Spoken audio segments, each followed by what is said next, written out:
Alright, so now we're coming out back side to see what happened in the back.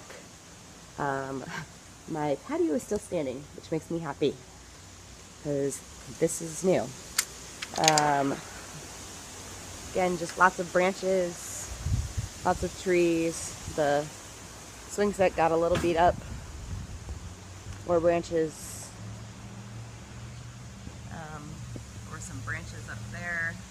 That was what I was biggest concerned about. I heard a lot of noise of these branches falling and hitting the patio roof last night.